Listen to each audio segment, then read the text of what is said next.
उन्हें आशीर्वाद देने का मन है जिन्हें कोई पुरस्कार ना मिला हो,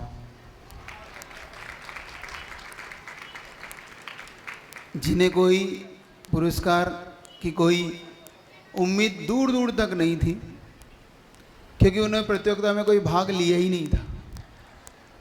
क्योंकि उन्होंने कोई प्रतियोगिता में भाग नहीं लिया था, फिर भी वो यहाँ पर आए हैं। अपने लिए नहीं, उनके लिए आए, उनका हौसला बढ़ाने के लिए आए कि हम नहीं ले पाए, कम से कम तुमने लिया और तुम प्रतियोगिता में फर्स्ट सेकंड आए, इसलिए हम तुम्हारे सम्मान में आए। उनके लिए आशीर्वाद देने का मन।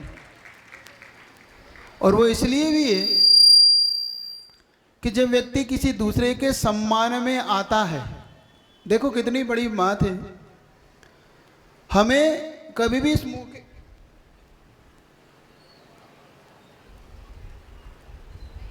एक बात आपसे बहुत अच्छी बताता हूं, कभी भी अगर कहीं भी सम्मान हो रहा हो, कोई अच्छी बात के लिए किसी का प्रोत्साहन हो रहा हो, किसी को सम्मान मिल रहा हो, तो जरूर जाओ।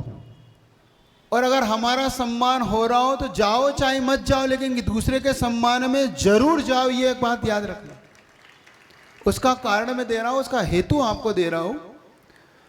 उसका हेतु ये है कि आचार्य उमा स्वामी महाराज कहते हैं कि अगर तुम्हें उच्च गोत्र का बंद करना हो, अपने जीवन में उच्च गोत्री बनना हो, अपने जीवन में अगर तुम चाहते हो कि मुझे भविष्य में अच्छा पद मिले, उच्च गोत्र मिले, तीर्थंकर जैसी प्रकृति बने, तो उन्होंने कहा नीचेर वृत्ति, एक शब्द कहा उन्होंने, अनुष्य को, ये दो शब्द उन्होंने कहा कि अपनी तो निंदा करो। जैसे उन्होंने नीच गोत्र के लिए सूत्र दिया, परात्म निंदा स्वात्म प्रशंसा, है ना। अब उन्होंने कहा जो व्यक्ति अपनी तो प्रशंसा करे और दूसरे की निंदा करे, तो ये नीच गोत्र के बंध के लिए हेतु है। और जो व्यक्ति अपनी निंदा करे, पर की प्रशंसा करे, और वहां पे दो चीज दी उन्हें, नीचेर वृत्ति और अनिश्चय को, मतलब एक विनय का भाव और अपने आप को विनम्र, मतलब जब अपना सम्मान इत्यादि हो रहा हो तो वह अपना भी दूसरे के लिए समर्पित करता है कि ये मेरा नहीं, ये तो उसके लिए है, ये तो अधिकारी वो है, मुझे तो दिया गया है, ठीक है, लेकिन अधिकारी तो वो है। जब ऐसा परिणाम आता है तब कहते हैं उच्च गोत्र का बंद होता है, अच्छी कुल में जन्म होता है और अच्छी सब चीजें उसे मिलती है। इसलिए मैं कह रहा था कि अगर किसी का सम्मान हो तो वहां जरूर जाओ, अच्छे कार्य हो रहे हो तो करो, उसमें अपनी अनुमोदना जरूर करो। ऐसा नहीं कि हमें मिल रहा है इसलिए हमें आना, नहीं, किसी को भी मिल रहा हो तो इसलिए मन ऐसा हुआ कि देखो ये सब आए तो जरूरी नहीं कि इनको पुरस्कार मिल ही रहा हो या मिलेगा ही, लेकिन ये दूसरे के सम्मान में आए। और अब उनके लिए जिन्हें सम्मान हुआ है वो बचना, क्योंकि पतन जिनको न मिले उनको नहीं होगा, पतन उनका हो सकता है जिनको मिला है। याद रखना, जिनको नहीं मिला उनका पतन नहीं होगा, क्योंकि वो तो कह रहे ठीक है भैया उनको मिल गया, बहुत अच्छा हुआ, लेकिन तुम्हें नहीं मिल चुका है इसलिए अब तुम बचना, क्योंकि तुम्हें क्या आ सकता है, हाँ, तुम्हें इस बात का घमंड या मान आ सकता है कि देखा मेरा नंबर लगा, अब उससे तुम बचना। बाकी इस जिन शासन की प्रभावना में, आवाज को व्यवस्थित करो ना, आवाज को कुछ मत करो, जिन शासन की प्रभावना में जिसने जैसा भी भाग दिया है, जैसा भी अवसर लिया है, वो बहुत बड़ा कार्य होता है।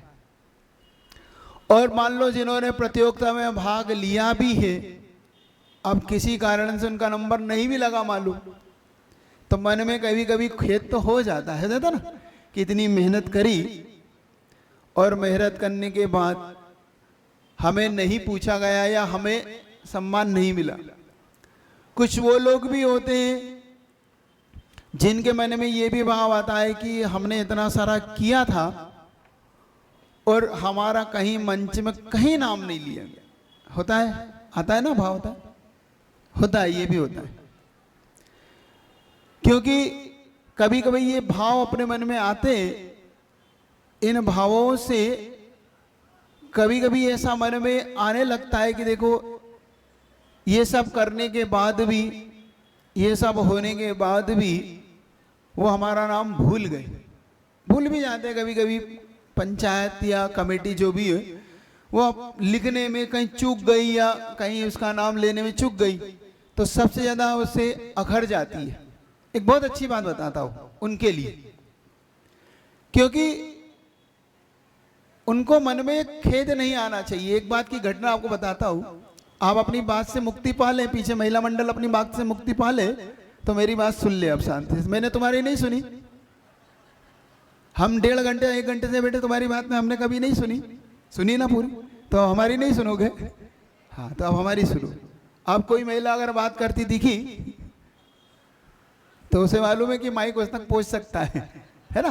कोई अर्जेंट बात हो तो अपन सब भी समझे उसको क्या बात है। तो इस बात के लिए अब आप शांति सुनेंगे। अब तो उन व्यक्तियों के सम्मान को मैं बता रहा हूं कि जिन्हें अगर सम्मान नहीं मिला हो, उनका नाम नहीं लिया गया हो, तो वो सबसे विशेष है। वो आज सुबह चर्चा चल रही थी कि हमें सामान्य बनना है कि विशेष बनना है। तो हम सब विशेष हैं अगर हमारा सम्मान नहीं हुआ हो। क्यों? अब आपको एक दृष्टांत दे रहा हूं, बहुत अच्छा है, मुझे बहुत प्रिय लगता है। जब राम ने लंका जीती और लंका जीतने के बाद जो जो राम की उस युद्ध में, उस कार्य में जिसने सहयोग किया था, तो सबने मिलकर निर्णय लिया कि इन सबका सम्मान होना चाहिए जिन्होंने इतने बड़े युद्ध को हमें जिताया है।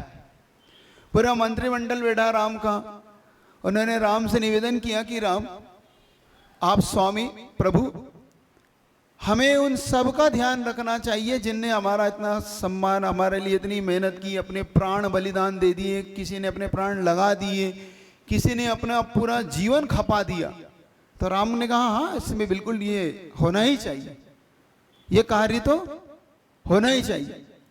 और उस सभा को जब बुलाया गया तो वहां विभीषण भी मौजूद थे, नील, अंगद और सुग्रीव, ये सारे लोग, सारे के सारे लोग वहां पर मौजूद थे कि इन सब का सम्मान होना है, इन सब के सम्मान में सब कुछ होना है। तो हनुमान भी मौजूद थे, सारे जितने भी, मतलब जितना भी, जिनने जैसा भी सहयोग दिया सबको बुलाया गया।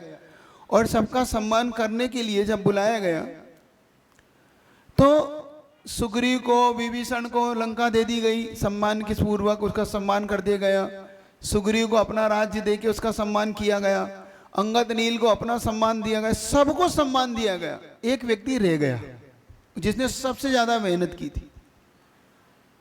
ये सब जानते कौन?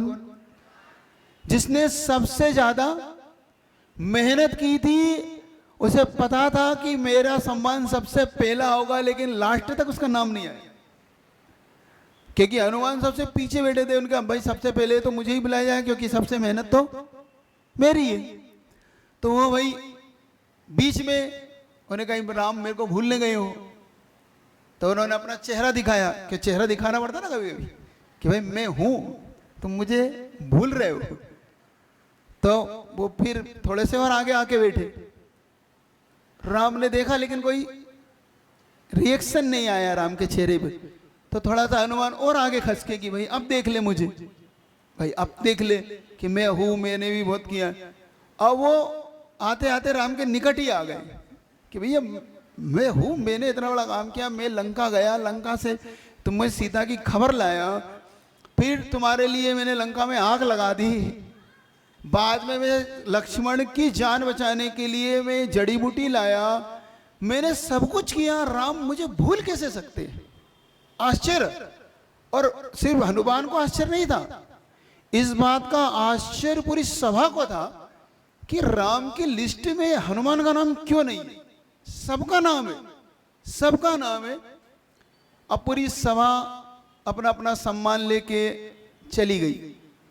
हनुमान को ये बात थोड़ी सी मन में अखर रही थी, लेकिन अब क्योंकि उन्होंने तो उसको उनको क्या मान रखा था, क्या ठीक है भाई, तो उन्होंने जब एकांत मिला कि अब सब चले गए तो अब पूछने का अवसर है अपना। एकांत में उन्होंने राम से पूछा, प्रभु मुझसे कुछ भूल हो गई? कही नहीं हनुमान, तुमसे भूल, तुमसे कैसे भूल हो सकती है? नहीं प्रभु कोई तो भूल है, कोई तो मुझसे गलती हुई है। ऐसा क्यों कह रहे हो? क्योंकि प्रभु आपने सबका सम्मान किया, सब आपके सम्मान के पात्र बने, एक मैं था जो आपके सम्मान का पात्र नहीं बन पाया। आखिर कहीं मुझसे चूक हुई है जिसकी आपने दंड मुझे आज दिया? मैं कोई गलती कर बैठा हूं तो मुझे बस अपनी गलती बताएं तो मैं उसका पश्चाताप कर सकूं। मुझे सम्मान से भी ज्यादा उस गलती का पश्चाताप है कि मेरे प्रभु जिनके लिए मैंने सब कुछ किया वो प्रभु मुझे भूल कैसे सकते? है ना आश्चर्य? है ना आश्चर्य? है कि नहीं? आपके लिए आश्चर्य है कि नहीं? है ना आश्चर्य कि हनुमान को भूल जाओ तो सबको भूल जाओ। हनुमान राम ने कितनी अच्छी बात कही जो आप सबको समझना है, और जिनका सम्मान नहीं हुआ वो अपने आप सम्मानित अब हो जाएंगे।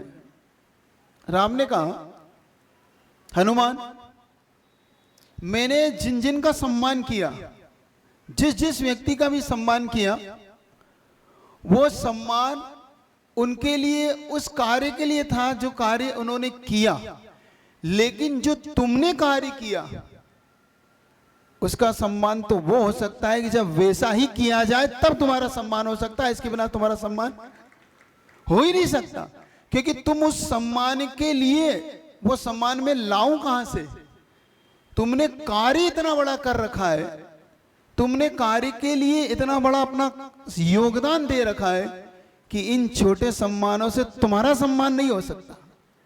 तुम्हारा सम्मान तो उसी योग्य हो सकता है जैसे तुमने मेरा किया है, वैसा मैं अगर तुम्हारे लिए करूं तो समझना वो तुम्हारा, सुन रहे हैं, जिन लोग को नहीं मिला हो वो समझना कि कुछ ऐसा उन्होंने किया है कि उनका सम्मान इनसे नहीं हो सकता, कुछ अलग वस्तु ही उसके सम्मान के लिए चाहिए पड़ेगी। ठीक है? अब तो अब बुरा नहीं मानना, अब शिकायत नहीं करना, अब शिकायत नहीं करना कि महाराज जी ने हमारे लिस्ट में नाम नहीं लिखा, क्योंकि तुम्हें सबसे पहले आशीर्वाद किसको मिला? और आशीर्वाद से बड़ा कोई सम्मान होता है? आशीर्वाद से बड़ा कभी कोई सम्मान नहीं होता। और इस चीज के लिए एक और बात कहना चाह रहा हूं कमेटी से, पंचायत से, कि ये जो कार्य हुआ है सारा का सारा कार्य, इसके पीछे एक संगठन है। क्या है इसके पीछे? एकता है, आपका संगठन है। आप जो सामूहिक रूप से निकले थे, ये अगर 2-5 लोग निकलते तो ये काम नहीं हो सकता था। क्योंकि अधिकतम अपने यहाँ पे आपने रथ यात्राओं में देखा होगा, रथ तो बहुत बड़े बड़े होते हैं, बग्गियां भी खूब होती है, लेकिन जनता नहीं होती। होती है? नहीं होती। भगवान होते हैं, 10-20 लोग होते हैं, आगे आगे 10-50 बैंड वाले होते हैं, और बग्गियां होते हैं तो उनके जिनको बैठना सो बैठ जाते हैं, वो बग्गी में होते हैं, और बाकी लोग अपने घर आते हैं और आरती करी। और क्या होता है? होता क्या है? यही होता है ना। लेकिन जब कोई एक ऐसा प्रेरक निमित्त आपको मिले, ऐसे प्रेरणा देने वाला मिल जाए, तो ये बात कटनी की समाज तय है कि कटनी के समाज के लिए कोई बड़ी चीज नहीं है कि कोई अच्छा प्रेरक निमित्त उसे मिले, एक अच्छा गुरु मिले, तो वह इससे भी बड़ा काम कर सकती है। इससे भी महान काम कार्य करने के लिए उसकी मानसिकता तैयार हो सकती है। तो सबसे पहले जो आज सम्मान का कार्यक्रम अपन ने किया, ये अपन ने उस उच्च गोत्र को बांधना है। इसमें ध्यान रखना, हम जब उसमें शामिल होते हैं, चाहे मन से हो, चाहे वचन से हो, चाहे काय से हो, किसी रूप से भी हो, तो हमें जब उसमें शामिल होते हैं तो हम उच्च गोत्र का बंद कर रहे होते। रही बात युवाओं की, युवाओं की संख्या वाले मुझे कम दिख रही है यहाँ पे, क्योंकि युवाओं की संख्या उस दिन ज्यादा थी इससे, तो जिस दिन हमने पहली मीटिंग बुलाई थी, है ना। लेकिन आज युवा कहाँ है सारे? रविवार के दिन कहाँ गए? जल्दी बताओ, कहाँ है तुम्हारा रॉयल क्लब? कौन सा क्लब है वो? क्लब कहाँ है तुम्हारा? जैन मिलन कहाँ है? है बेटा। तो ये सब तो पहले समझो कि अगर आप इसको, कुछ लोग ऐसे लेके चल रहे हो कि अब ठीक है जिनका सम्मान है उनका हो जाएगा, हमें क्या करना, जिनके जो कुछ किया होगा सो महाराज उनको आशीर्वाद दे देंगे, हमें सो कोई मतलब था ही नहीं, पहले था ना भी। लेकिन एक बात याद रखो, तुम अगर इस भावना से नहीं आए या इस भावना को रखते हो तो ये उच्च गोत्र का बंधन नहीं होगा, इससे उससे नीच गोत्र का बंधन होता है। ऐसी स्थिति में आ जाएगा व्यक्ति कि हम उस उच्च गोत्र को बांधने की जगह नीच गोत्र का बंध करने लग जाएंगे। याद रखना, कभी भी कहीं भी, आज नहीं कह रहा हूं, आगे भी इस चीज के लिए याद रखना। और जो लोग कहते हैं कि धर्म का फल क्या है, अब देखो उनके लिए कह रहा हूं, जो लोग कहते हैं कि हमने धर्म किया, आप भविष्य की कल्पना करते हो कि भविष्य में इसका फल मिलता है, उन्हें मैं ये बताना चाहता हूं भविष्य में जो फल मिलेगा मिलेगा, लेकिन ये जो सम्मान है ये वर्तमान का फल है, धर्म का फल है। किसका फल है ये धर्म का फल है। ये वर्तमान फल यही है।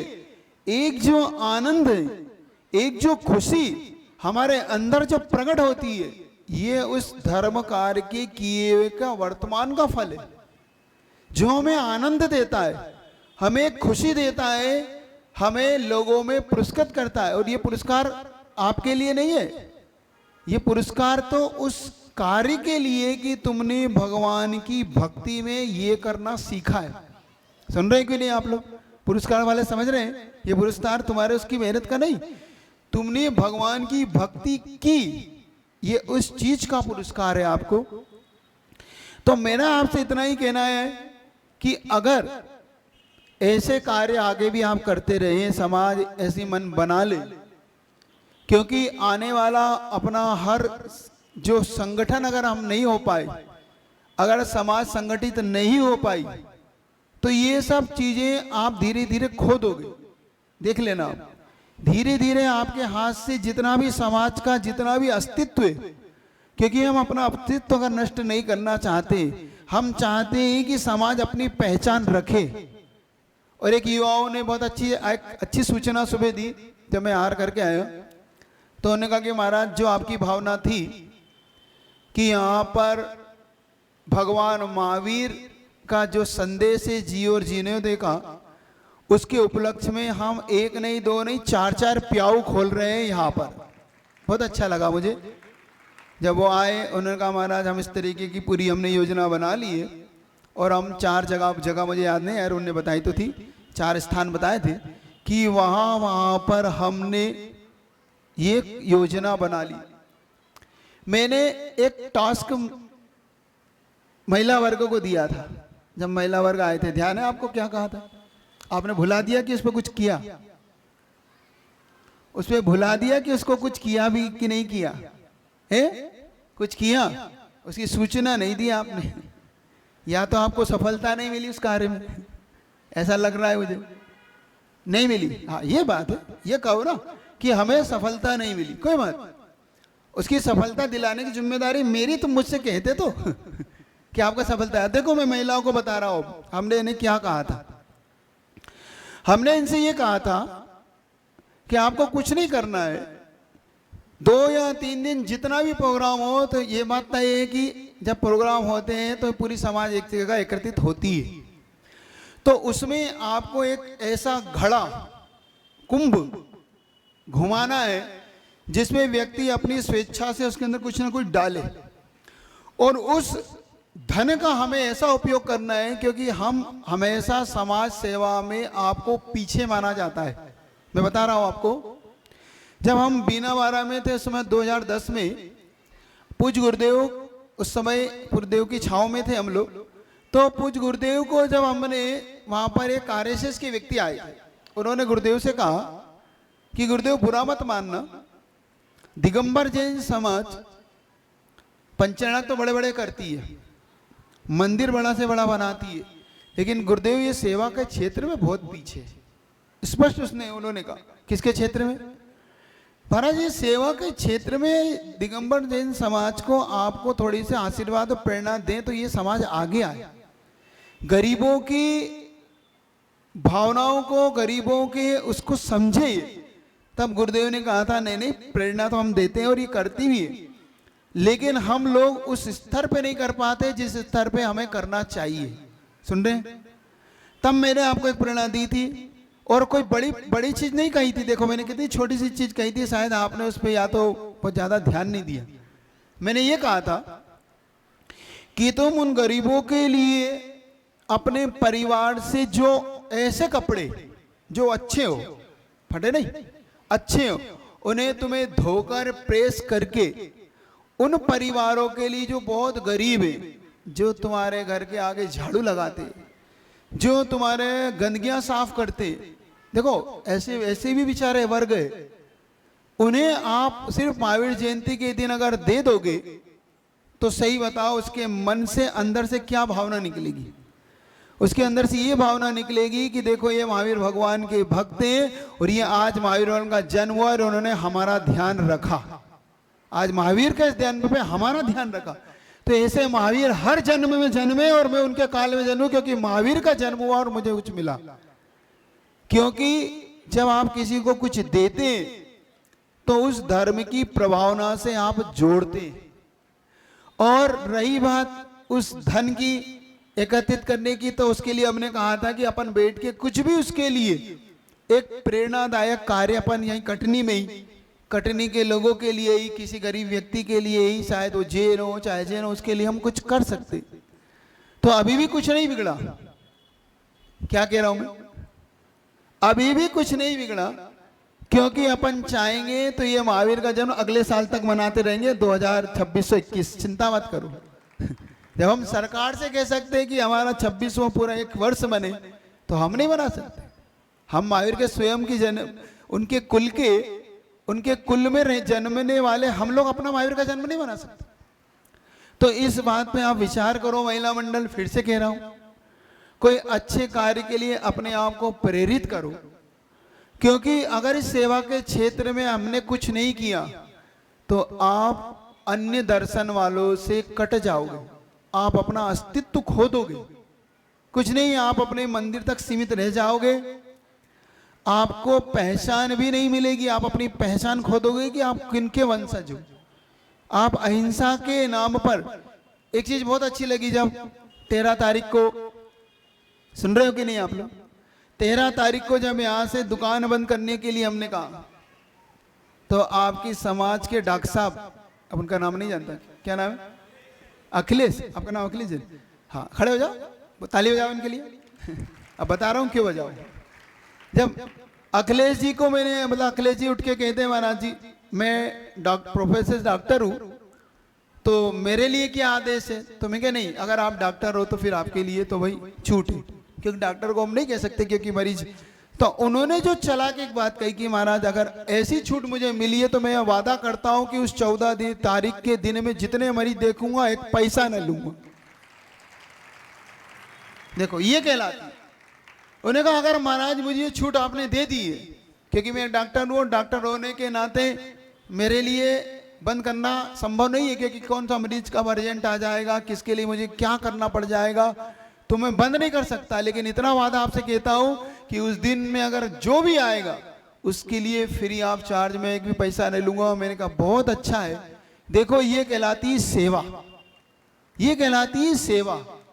आप इस बात को समझने का पुरुषार्थ करो कि अगर हम सेवा के क्षेत्र में इतना सा भी 5%, 10% भी अगर आगे आ जाएं, तो ये मान के चलना जैन समाज अपने ऊंचाइयों को, अपने नाम को, अपने इस कुल को और भगवान महावीर को बहुत ऊंचाई तक ले जा सकती है, बहुत ऊंचाई तक हम पहचान दे सकते हैं। सिर्फ छोटी छोटी चीजें हमारे पास होती है जिनकी हम, एक उदाहरण आपको देता हूं। हम नियमित चतुर्मास कर रहे थे। अब देखो तुम कैसे अपने समाज में कैसे तुम किसी की हेल्प कर सकते, ये देख लेना। कुछ भी चीज नहीं है, अगर इसमें एक संगठन बना लो तुम तो बहुत बड़ा काम हो सकता है। देखो एक बहुत अच्छी चीज बता रहा हूं आपको। हम नीमच चतुर्मास कर रहे थे और नीमच में एक संगठन हमारे पास आया, शायद वो पूना इधर का था। तो उसने कहा कि महाराज एक निवेदन है आपसे कि आप हमें यहां पर रद्दी इकट्ठी कर लेने के आशीर्वाद दे दे। सुन रहे हैं आप लोग? समझ में आ रही है आपको बात? जो भी रद्दी जैनियों के यहाँ हो वो हमें आशीर्वाद रूप में हमें दिलवा दे। मैंने कहा तुम रद्दी का क्या करोगे? ठीक है नहीं महाराज, जब हम उस रद्दी को लेते, जब हमें वो संयोग के रूप में वो रद्दी दे देता है, तो उस रद्दी को हम एक बड़े उसमें इकट्ठा करते हैं, एक बड़े स्केल पे, और हम गांव-गांव से जब रद्दी इकट्ठी करते हैं, क्योंकि वो रद्दी आपके काम की होती नहीं है ना, पेपर होता है। अब अगर उसको बेचोगे तो 2-4 हजार 5 हजार रुपये मिलेंगे साल भर की रद्दी में, इससे ज्यादा नहीं मिलते ना, इससे ज्यादा नहीं मिलते। लेकिन उनकी वो 2-4-5 हजार रुपये की रद्दी हमारे लिए 10-20 लाख रुपए की रद्दी हो जाती है। और वो 10-20 लाख रुपए से हम 3 या 4 या 5 परिवार का ऐसा संयोग करते हैं जिसका जीवन उठ जाता है और वो रद्दी उनके काम आ जाती है। कुछ नहीं करना, देखो आपको एक्स्ट्रा कुछ नहीं देना। मुझे इतना अच्छा लगा, उन्होंने कहा कि महाराज देखो, अगर हमारे पास 500, अब मान लो अपन कटनी में 500 घर हैं, कितने घर हैं? 500 घर हैं। और अगर हम इतना सा भी मन बना लें कि अपने घर की रद्दी हम बेचेंगे नहीं, अब वो रद्दी को हम किसी एक जगह कलेक्ट करके, अब एक घर से अगर मान लो 3-4 हजार रुपए की रद्दी साल भर की, मान के चलो इस तरह निकल सकती है। अगर अपन महीने भर के उस पेपरों को तोले करें और दूसरी भी कुछ रद्दी मिला लें मान लो उसमें, तो कितने निकल जाए? 3-4 हजार की नहीं निकलेगी, ज्यादा की निकल जाएगी, 2000 की निकल, चलो 2000 मान ले, तो 2000 रुपए की रद्दी निकलती है एक घर से। और तुम्हारे अगर 500 घर हैं मान लो, तो कितने हो गए? वो कितने लाख हो गए बताओ ना? 10 लाख, 5 लाख, कितने हुए? 10 लाख हो गए ना। 500 घर से अगर रद्दी 2000 की भी निकलती है तो 10 लाख। और तुम्हें कुछ करना पड़ा? कुछ नहीं करना पड़ा। लेकिन उस 10 लाख रुपए से किसी परिवार को उठा सकते कि नहीं? आप विचार करो, कुछ नहीं करना है आपको। इतना बड़ा अगर अपन कार्य कर ले, छोटा छोटा कलेक्शन, आप बहुत ज्यादा बड़ा कलेक्शन की तो आपसे नहीं कहा ना मैंने, तो आप एक योजना बना लो अपने यहाँ पर। अपने जैन बंधुओं को पहले तो अपने भाइयों को उठाओ, अपने परिवार को, अपने पड़ोसियों को, जो अपने पड़ोस में दिख जाए, तो उनके लिए हम एक अच्छा संगठन यहाँ बना सकते हैं। और ये काम मैं ऐसा मानता हूं कि युवा लोग बहुत अच्छे से कर सकते हैं।